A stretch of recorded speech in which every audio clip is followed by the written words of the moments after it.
1 Timóteo, capítulo 6, versículos 13 ao 14, começando no versículo 13, assim diz a palavra do Senhor. Mando-te diante de Deus, que todas as coisas vivifica, e de Cristo Jesus, que diante de Pôncio Pilatos deu o testemunho de boa confissão, que guardes este mandamento sem mácula e repreensão, até a aparição de nosso Senhor Jesus Cristo. E oremos. Pai nosso que está nos céus, obrigado, Pai, pela Tua palavra, Tu dá a nós, obrigado pela liberdade que temos, Pai, no nosso país de estudar a Tua palavra, de ter culto público. Obrigado, Pai, pelas Tuas revelações que Tu tem dado a nós através da Tua palavra. Te pedimos mais uma vez, fala, Pai, aos nossos corações essa noite, dá-nos entendimento da Tua palavra, tem misericórdia de mim, Senhor Deus, ajuda-me, e de todos nós, Pai, que a gente possa ter uma palavra que venha trazer transformação em nossas vidas. É o que nós te pedimos no nome do Teu Filho Jesus, amém. Podeis assentar? Então, irmãos, hoje aqui vamos estudar 1 Timóteo capítulo 6. Nós, irmãos, conhecemos os mandamentos do Senhor, ou pelo menos devemos conhecer, né? Mas a gente sempre está presente aqui na igreja, a gente ouve a palavra de Deus, a gente conhece os mandamentos do Senhor, aquilo que Ele fala a nós, a gente aprende nos cultos, seja no culto de quarta, domingo, às vezes em reuniões especiais, domingo de manhã, estamos sempre aprendendo a palavra de Deus. E quarta-feira passada a gente aprendeu sobre o que caracteriza um homem de Deus biblicamente. Quando eu falo em homem de Deus, eu não estava falando não necessariamente um homem filho de Deus, um homem salvo, porque você pode ser salvo, mas você pode ser desobediente, e aí biblicamente você não é um homem de Deus na prática. E aí Deus ele dá a ordenança, a gente viu, por exemplo, seja um homem de Deus, e aí um mandamento para os salvos já, né? E aí quando a gente viu o que era ser um homem de Deus, o que caracterizava ser um homem de Deus, nós vimos que o homem de Deus ele não é apegado a dinheiro, não é apegado ao dinheiro e o que o dinheiro pode dar, não tem o desejo de ser rico, não cai nesse erro. A palavra de Deus fala que os que amam o dinheiro são traspassados com muitas dores, os que querem ser ricos, então não queira ser rico.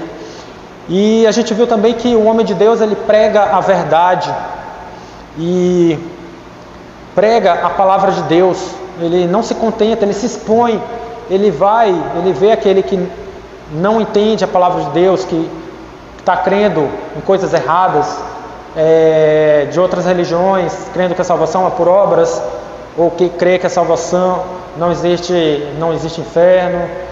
E aí a gente vai e se expõe no momento certo, no momento oportuno, e fala a verdade para aquela pessoa. E o homem de Deus também, ele se desvia ele não se desvia da verdade, né? Ele está sempre com a palavra de Deus, está sempre procurando conhecer a palavra de Deus e obedecê-la.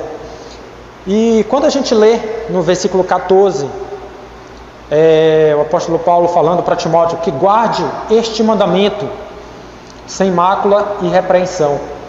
O mandamento é o mandamento de você ser um homem de Deus, ou uma mulher de Deus, ou uma jovem de Deus. Seja esse homem de Deus, essa mulher de Deus. E a gente lê no versículo 14, o apóstolo Paulo falando sem mácula e repreensão, ou seja, não se tratando do mandamento, mas se tratando do Timóteo, seja sem mácula e sem repreensão, ou seja, tendo uma vida santa, uma vida pura, uma vida limpa e sem repreensão, ou seja, sem que dê motivo para outras pessoas apontarem e falarem mal de você, ou seja, sendo você irrepreensível, sem a possibilidade de se repreender. E nós encontramos dificuldades muitas vezes em obedecer o mandamento do Senhor. A verdade é essa, a gente aprende a palavra de Deus, aprendemos os mandamentos do Senhor e muitas vezes temos dificuldades. A gente aprende aqui e às vezes a gente sai, vai lá para fora e na hora de colocar em prática, muitas vezes a gente não, na prática acaba não obedecendo ou obedece em parte. E isso vai trazer problemas. A gente vai depois, quando chegar no céu, a gente vai perder galardões, vai perder recompensas pela não obediência. Então, a gente precisa ter a obediência, ter os mandamentos do Senhor, mas chegar lá fora, a gente obedecer de verdade. E apesar das dificuldades. E hoje, a mensagem que eu queria trazer é que Deus nos encoraja, através de algumas verdades, a obedecê-lo. Deus nos ensina verdades que nos dá encorajamento para obedecê-lo, que nos ajuda a obedecê-lo. E hoje eu queria falar de 3 verdades que Deus nos ensina, que nos encoraja a obedecê-lo, que nos ajuda a chegar lá fora e colocar em prática aquilo que a gente aprende aqui, ou na hora que a gente está em casa estudando a palavra de Deus, ou em outro lugar. E a primeira verdade que Deus nos ensina, que nos encoraja a obedecê-lo, é que Deus é o gerenciador da vida. E isso a gente encontra no versículo 13, que fala assim: mando-te diante de Deus que todas as coisas que nós temos, é a seguinte, que Deus, Ele é o gerenciador da nossa vida. Deus Ele cuida da nossa vida. Ou seja, Deus Ele preserva, Ele administra também a nossa vida e Ele também é quem vai dar fim à nossa vida no momento certo. Então, Deus Ele preserva a nossa vida, administra a nossa vida ao longo da nossa vida aqui na Terra e é Ele que tira a nossa vida. Então, a gente precisa entender que a nossa vida está na mão de Deus. Deus cuida da vida que a gente tem. O nosso coração bate todo dia e é Deus que sustenta isso. Deus que guarda a nossa vida. E a gente vê Deus, Ele fala para Timóteo, a gente lê Deus falando para Timóteo, que Timóteo, quando lê Timóteo, a gente suspeita que Timóteo ele tinha um pouco de medo, talvez ele tivesse um pouco de medo. E aí a gente vê o apóstolo Paulo falando para Timóteo: Timóteo, não se envergonhe do Evangelho, também não se envergonhe de mim. E o apóstolo Paulo também falava para Timóteo: Timóteo, Deus não nos deu espírito de covardia. Então, por essas 2 passagens, a gente suspeita que talvez Timóteo tivesse um pouco de medo, talvez medo de perseguição. Aí o apóstolo Paulo fala: Timóteo, Deus gerencia a nossa vida. E lembre-se que Deus não nos deu espírito de covardia. Tenha coragem, não tenha medo. E a gente não sabe, mas talvez Timóteo tivesse medo de perseguição, viu outros pastores verem a morrer por perseguição, né, ou sofrer algum mal, né, nos seus corpos. E o apóstolo Paulo falava isso. E Jesus também falava assim: quem pode acrescentar um côvado à sua altura, né? Ou seja, é Deus que cuida da gente, né?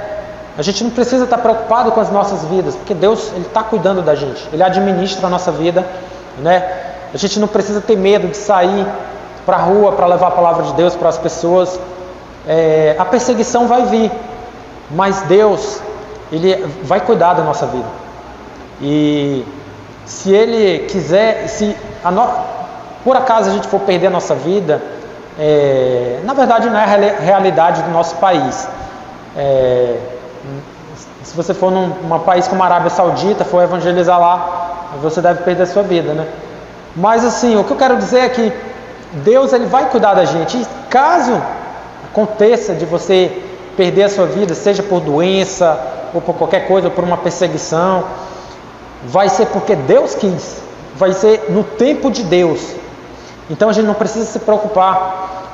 Deus, ele promete que a gente vai ter uma vida longa se a gente é obediente à palavra dele. Então você pode sair que Deus vai guardar a sua vida. Ninguém vai ceifar a sua vida. É Deus que... Isso é uma coisa que compete a Deus. Deus vai ceifar a nossa vida no momento certo, no momento que compete a Ele, né? E nós, muitas vezes, temos medo, né, em outras coisas na nossa vida, né? Muitas vezes temos filhos, aí o nosso filho vai para um certo lugar e às vezes a gente fica com medo. Poxa, meu filho está lá. Aí começa a vir um medo na nossa vida, né? Ou, por exemplo, um filho vai morar numa outra cidade, aí vem medo no nosso coração, coisas assim. Ou, às vezes o esposo ou a esposa sai para trabalhar e vem medo também, né? Qualquer coisa que vem trazer medo no nosso coração. E aí a gente vê na palavra de Deus que Deus, ele cuida da nossa vida, né? A gente não deve ter medo. E aí a gente vê o apóstolo Paulo falando: mando-te diante de Deus, que todas as coisas vivifica. Deus, ele cuida da nossa vida, ele está atento a cada batimento do nosso coração. Então a gente não precisa temer, porque Deus, ele vai cuidar da gente. Nosso coração não vai parar de bater de jeito nenhum, até Deus querer. Essa é a verdade. Ou há quem diga que nós somos imortais até o momento que Deus quer. Ou seja, a gente não vai morrer até que Deus queira. Seremos imortais, podemos dizer até isso, né? Até que Deus queira. E isso se aplica, é interessante que isso que a gente viu faz a gente lembrar daquela passagem que Jesus fala: conhecerás a verdade e a verdade vos libertará, né? O apóstolo Paulo falando: olha, Timóteo, conheça essa verdade de que Deus cuida de você, Deus cuida da sua vida. Não temas, seja obediente à palavra de Deus, seja fiel à palavra de Deus, que Deus vai cuidar da sua vida. E a sua vida só vai se perder no momento que Deus quiser. Então seja obediente, Timóteo, obedece, não tema a perseguição, seja obediente, tenha coragem, e aí Deus vai cuidar de você, né? Eu queria convidar os irmãos a abrirem no segundo Reis, segundo livro de Reis, capítulo 6. A gente lê assim: e o servo do homem de Deus se levantou muito cedo e saiu, e eis que um exército tinha cercado a cidade com cavalos e carros. Então o seu servo lhe disse: ai, meu senhor, que faremos? E ele disse: não temas. Aqui é um profeta falando para o seu moço: não temas, porque mais são os que estão conosco do que os que estão com eles. Era o profeta Eliseu. E orou Eliseu e disse: Senhor, peço-te que lhe abras os olhos para que veja. E o Senhor abriu os olhos do moço e viu, e eis que o monte estava cheio de cavalos e carros de fogo em redor de Eliseu. E versículo 18: como desceram a ele, Eliseu orou ao Senhor e disse: fere, peço-te, esta gente de cegueira. E feriu-a de cegueira, conforme a palavra de Eliseu. Aqui, no tempo dos reis de Israel, havia uma cidade que estava sendo cercada por inimigos do povo de Israel. E lá naquela cidade havia o profeta Eliseu e o seu moço. E o moço do profeta Eliseu, ele viu que havia um exército muito poderoso ao redor daquela cidade.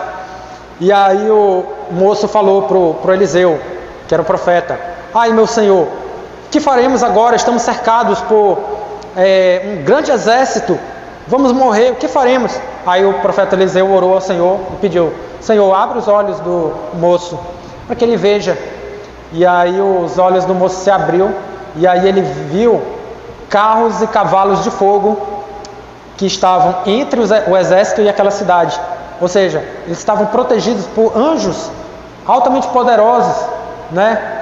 Que estavam protegendo o Eliseu e aquele moço, né? Ou seja, Deus, da mesma forma, Ele nos protege. A gente não precisa temer. A gente não precisa temer de ir, sair, levar a palavra, né? Deus, Ele vai nos guardar. Ele tem exércitos poderosos que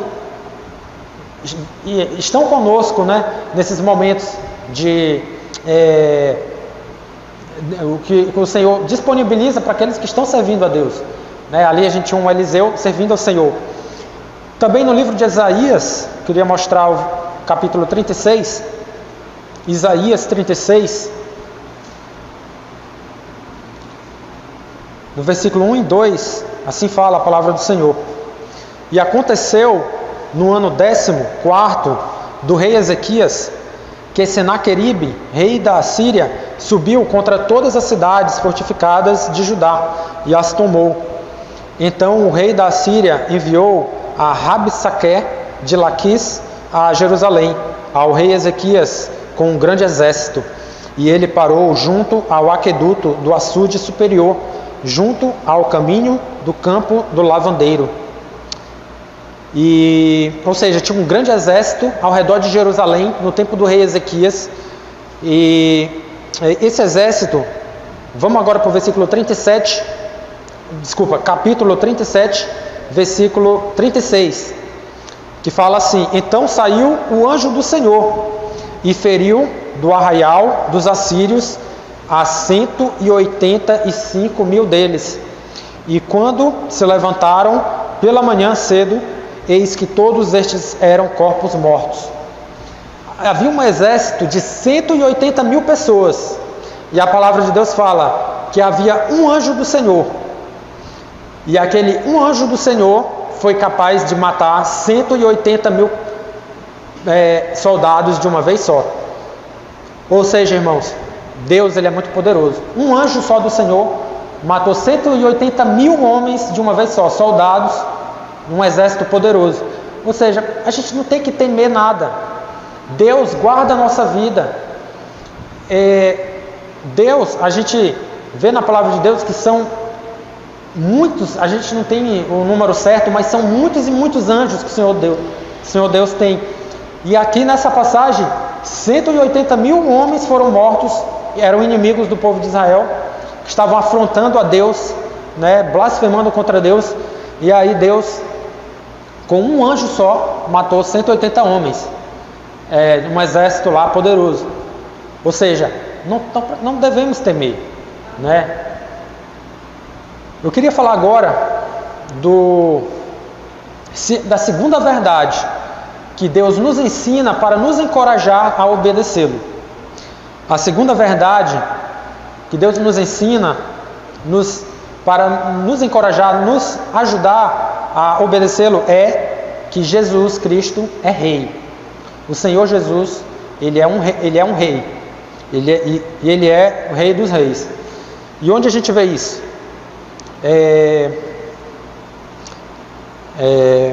Aqui no nosso texto, 1 Timóteo 6, a gente lê versículo 13, fala assim: mando-te diante de Deus, que todas as coisas vivifica, e de Cristo Jesus, que diante de Pôncio Pilatos deu o testemunho de boa confissão. Na verdade está implícito aqui no texto que fala: diante de Pôncio Pilatos deu boa confissão. O Senhor Jesus deu boa confissão diante de Pilatos. O que foi que ele falou? Quando a gente vai lá em João, vamos lá em João 18:33, a gente tem essa verdade que nos encoraja a obedecer ao Senhor, que está implícito aqui no nosso texto, e a gente encontra em João 18:33, que fala assim, versículo 33: tornou, pois, a entrar Pilatos na audiência, e chamou a Jesus, e disse-lhe: tu és o rei dos judeus? Respondeu-lhe Jesus: tu dizes isto de ti mesmo, ou disseram outros de mim? Pilatos respondeu: porventura sou eu judeu? A tua nação e os principais dos sacerdotes entregaram-te a mim. Que fizeste? Aí Jesus vai falar a confissão de Jesus, conforme fala 1 Timóteo. Respondeu Jesus, versículo 36: o meu reino não é deste mundo.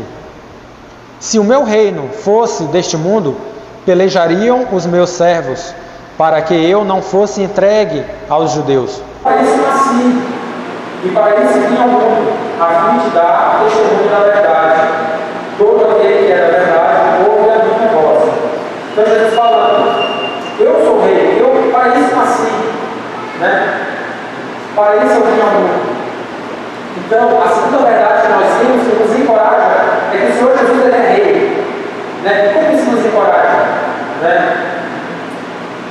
Na verdade, irmãos, que se nós não só lembrarmos que o Senhor Jesus é rei, ele é um poderoso rei, e é o rei do povo de Deus, se a gente não lembrar, a gente não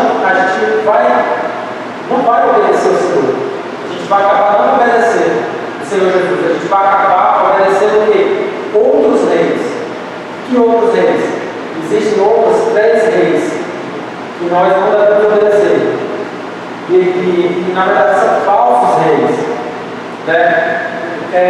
Esses falsos reis são o diabo, a carne e o mundo. O diabo, ele é um rei que estimula a gente a mentir, ele nos encoraja, o diabo nos estimula a mentir, né?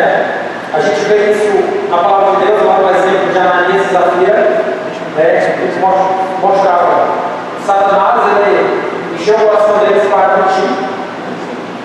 A gente vê Satanás também induzindo o povo de Deus a ter ódio no coração, ódio ao ponto de querer matar pessoas, né? E coloca no coração das pessoas o desejo de coloca homicídio no coração das pessoas.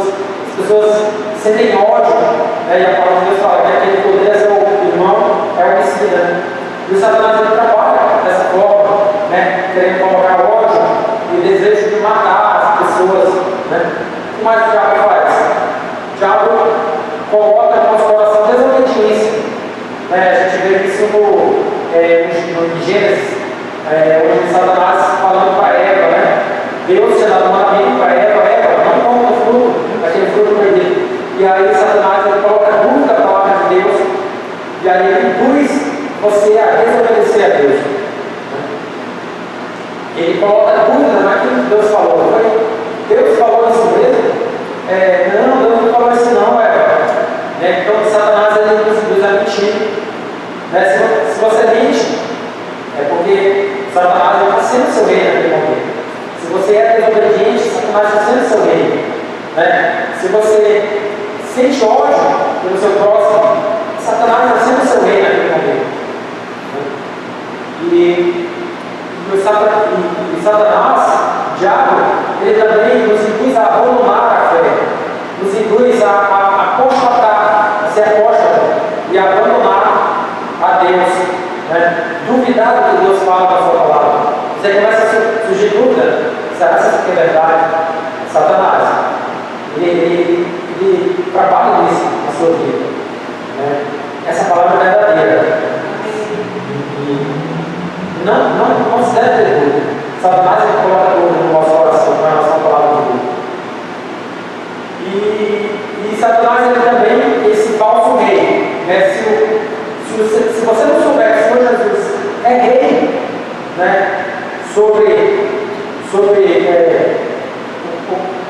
você não souber que Jesus é rei, esses outros reis vão acabar sendo, né? E Satanás também, um desses falsos reis, ele também pode fazer o seguinte: ele pode induzir você a blasfemar também. E ele induz você a escarnecer das coisas de Deus. As coisas que Deus dá importância, né? E Satanás faz você escarnecer, você blasfemar contra Deus. Também faz isso. E tem outro rei, que é o mundo. Perdão, a carne. A carne é o outro rei. Que se você nos lembrar que o Senhor Jesus é rei, você vai ser induzido a desobedecer ao Senhor Jesus e ter esses outros reis, entre eles a carne. O que a carne faz? A carne, ela vai induzir você à imoralidade. Ela também vai induzir você a vícios, né? Vai induzir você a brigas, a ter rixas, né? A ter discussão. Isso tudo é carne. O que mais a carne faz? Ela induz você a se sentir importante, você se sentir orgulhoso, você dá muita importância para si próprio. Isso é a carne reinando na sua vida. O que mais? A carne, ela faz você pensar apenas nas suas coisas, nos seus interesses pessoais e nas suas paixões. Aquilo que você, aquelas paixões que você tem, pecaminosas, é a carne, colocando no seu coração, olha, faz aquilo, né? Então a carne faz tudo isso, induz você a imoralidade, vícios, brigas, orgulho, se sentir cheio de si, pensando só em si próprio e também pensando nas suas paixões. E o outro rei que vai sobrevalecer, vai se sobressair, se você não tiver conhecimento de que Jesus é rei, que pode sobrevalecer sobre a sua vida, é o mundo. E o mundo, ele é um rei engraçado, de certa forma. Por quê? O mundo, ele fala, olha, pega um cigarro, fuma, né? Aí, olha, fumar é muito legal, né? Fumar é só gente boa que fuma, só pega muito bem na sociedade. E o tempo se passou e hoje o mundo fala, fumar causa câncer de pulmão, causa problema com a saúde, que o mundo fala hoje que fumar feio, nojento, né? Ou seja, a pessoa já está viciada, porque se induziu ao mundo, foi fumar, porque era uma moda no mundo, e aí depois a pessoa está viciada, chega no mundo, você me enganou, você falou que fumar era tão bom, e agora eu estou viciado, e o mundo fala, problema seu, quem mandou você me seguir? Esse é o mundo que a gente vive. E são diversos exemplos, né? O mundo chega, está namorando o cabelo moicano, né? Aí o mundo induz você ter o cabelo moicano, e aí você fica com aquele cabelo ridículo, e aí depois o mundo fica rindo da sua cara, né? Não sei tal. E aí são as mais diversas coisas que o mundo induz a gente, e isso acontece quando o Senhor Jesus, a gente não entende que Ele é o nosso rei, né? E Ele deve ser o nosso rei, a gente deve lembrar disso, né? Isso vai fazer o quê? Vai fazer a gente obedecer ao Senhor, vai ajudar a gente a obedecer ao Senhor. Então, lembremos, o Senhor Jesus, Ele é rei, Ele reina, Ele é um rei poderoso, Ele é um rei que Ele é rei dos reis, a gente deve lembrar. O que mais? Ainda falando do mundo, interessante como as pessoas, esse falso Deus que é o mundo, como as pessoas gastam a sua saúde, né? Gastam o seu tempo se dedicando a esse falso rei, né? E só tem decepção, né? Só faz bater a cabeça, gasta saúde, gasta dinheiro, e só tem desilusão, né, no mundo. É um rei ao mesmo tempo desastroso, ao mesmo tempo engraçado, como eu falo. E é por isso, irmãos, que nós devemos ser obedientes ao Senhor. Nós devemos, como a gente vê no texto, sem mácula e repressão, ou seja, com uma vida santa, sem dar razão para os outros nos apontarem e falarem mal da gente. Por quê? Porque o Senhor Jesus é rei. se a gente vê isso, aí a gente o Senhor vai nos ajudar a obedecer. Eu queria falar agora da terceira verdade que Deus nos ensina, que nos ajuda a obedecer. Dessa verdade, a gente vê no versículo 14, que a verdade é a seguinte: o Senhor Jesus voltará. Vamos para o versículo 14 de 2 Timóteo, de 1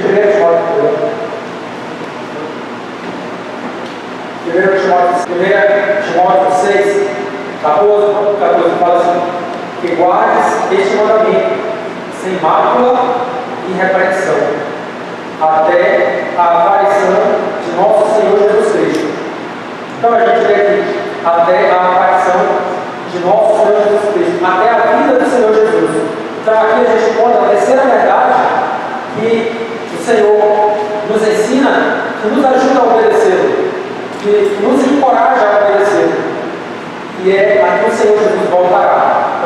O Senhor Jesus, como o texto diz aqui, ele vai voltar aqui para a terra, né? E vamos lá para a segunda. A gente viu que o Senhor Jesus vai voltar. Em 2 Timóteo 4, versículo 1, fala assim: conjuro-te, pois, diante de Deus e do Senhor Jesus Cristo, que há de julgar os vivos e os mortos, na sua vinda e no seu reino. Então, o que é que o Senhor Jesus vai fazer nessa vinda dele? Ele vai julgar o seu povo. Ele vai julgar vivos e mortos, e isso inclui o povo de Deus. E a gente deve lembrar que o Senhor Jesus, ele vem julgar a gente, né? A palavra de Deus fala do tribunal de Cristo, e ele vai olhar as nossas obras, as coisas que a gente fez e faz aqui na terra. E o Senhor Jesus, quando ele vier, ele vai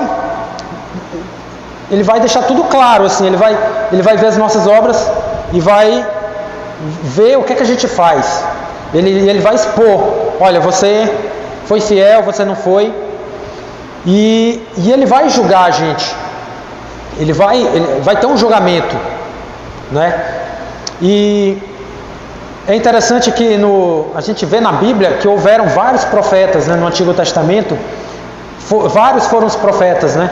E os profetas, eles nunca eram ouvidos, né? No tempo do Antigo Testamento, os profetas vinham falar a palavra de Deus, as pessoas não ouviam, ridicularizavam os profetas, zombavam deles. Sai daqui, profeta, né? Não acreditavam na palavra de Deus que os profetas traziam. E da mesma forma, hoje, acontece hoje. A gente ouve aqui na igreja: o Senhor Jesus vai voltar, ele vai julgar a gente, ele vai julgar as nossas obras, as coisas que a gente faz, né? E a gente tem que estar atento para isso. A gente vê, era interessante, os apóstolos, os profetas no tempo pré-exílio, né? Eles falavam para os judeus: olha, arrependam-se de seus pecados, mudem as obras de vocês, porque está chegando um exílio, vocês vão para a Babilônia, vocês vão sair dessa terra, vocês vão ser expulsos dessa terra, vão ser levados como escravos. E ridicularizavam esses profetas, e depois acontecia, o exílio veio, o Senhor ele cumpria aquilo. E aí no tempo de Noé também, o Noé, ele falava para aquelas pessoas: olha, vai haver um grande dilúvio, tudo vai se inundar nesse mundo, arrependam-se, se voltem para o Senhor. E aí as pessoas zombavam de Noé: Noé, você está doido, vai cair água do céu, nunca aconteceu isso. Zombavam de Noé, e um dia houve um dilúvio, aí, até que um certo dia veio muita água e inundou tudo, e todas aquelas pessoas morreram, só a família de Noé foi salva, né? O Senhor cumpre.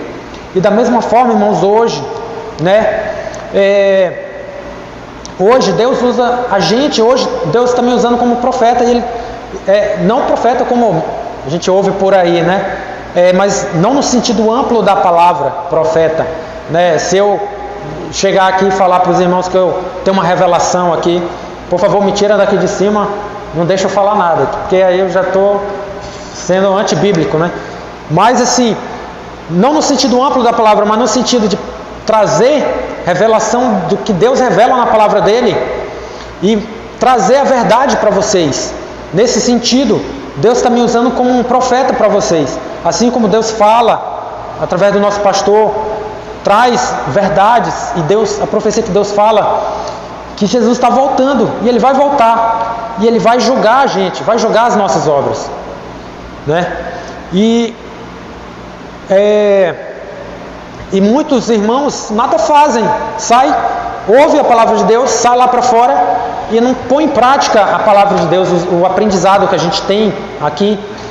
Sempre que a gente vem, ouve, entra pelo ouvido e sai pelo outro, não põe em prática. E o Senhor fala: eu estou voltando, eu vou voltar e eu vou julgar as obras de vocês, né? Então eu dou até um conselho, né? Vamos nos julgar a nós mesmos antes do Senhor vir e nos julgar. Vamos nos julgar a nós mesmos, vamos nos julgar as nossas obras, vamos julgar o nosso coração, vamos ver se o nosso coração está correto. Vamos julgar as nossas palavras. Será que as nossas palavras estão santas? Será que a gente está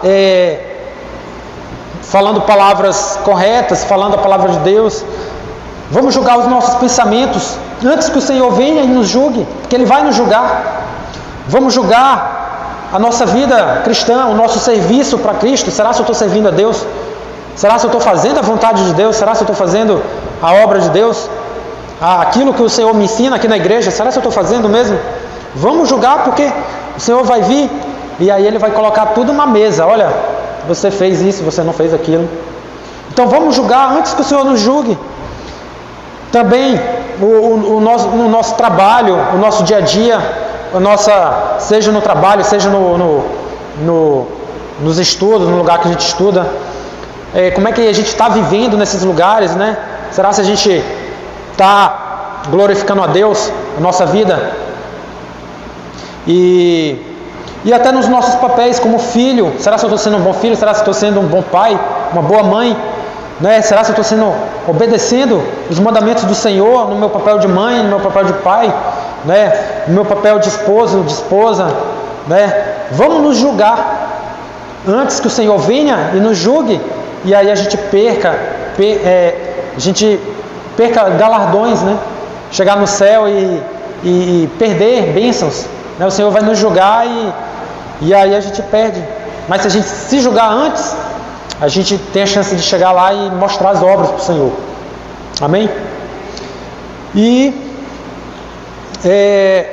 como a palavra de Deus fala, ela fala, a gente encontra na palavra de Deus mandamento: avaliai-vos, avaliem vocês próprios, julguem vocês próprios. A gente vê isso na palavra de Deus. A gente também vê na palavra de Deus: examinai-vos, né? E vede se ainda estão na fé, se é que vocês já não estão reprovados. Tem uma palavra que fala assim: vede se vocês ainda estão na fé. Será que vocês estão obedecendo a palavra de Deus? Se é que vocês já não estão reprovados, né? Então vamos ser aprovados, né? Então, só para concluir, Deus, Ele nos ensina verdades que nos encorajam a obedecê-lo, né? E essas verdades que Deus, Ele é o gerenciador da nossa vida, que o Senhor Jesus, Ele é Rei, e que o Senhor Jesus voltará e nos julgará. Amém, irmãos? E oremos agora.